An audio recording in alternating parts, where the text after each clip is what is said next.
Some companies are coming up with creative ways of making electric vehicles a more realistic option in power-challenged areas of Africa. Countries in Africa have been slow adopters of battery-powered vehicles because finding reliable sources of electricity is a challenge in many places.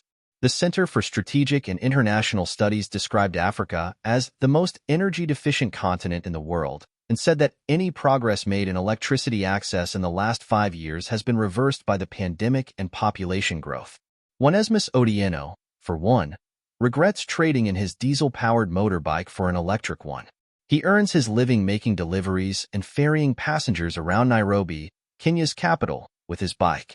The two-wheel taxis, popularly known as boda boda in Swahili, are commonly used in Kenya and throughout Africa. Kenyan authorities recently introduced the electric bikes to phase out diesel ones.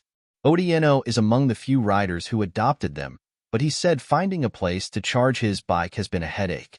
Sometimes the battery dies while he is carrying a customer, he said, while a charging station is far away. So, he has to end that trip and cancel other requests. To address the problem, Chinese company Beijing Cibo created a mobile application that allows users of EVs to request a charge through the app. Then, charging equipment is brought to the user's location. Lin Lin, general manager for overseas business of Beijing Cibo, said because the company produces the equipment, it can control costs. We can deploy the product in any country they need, and they don't need to build or fix charging stations, Lin said. We can move to the location of the user, and we can bring electricity to electric vehicles. Lin said the mobile charging vans use electricity generated from solid waste and can charge up to 5 cars at one time for about $7 per vehicle, less for a motorbike.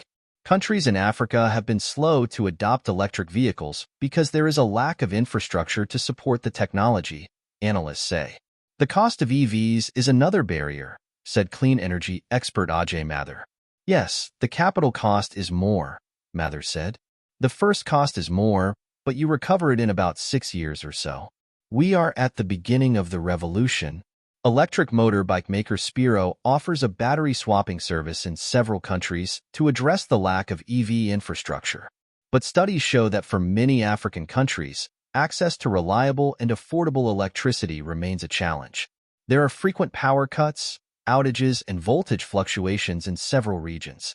Companies such as Beijing Cibo and Spiro are finding ways around the lack of power in Africa. We want to solve the problem of charging anxiety anywhere you are, Lin said.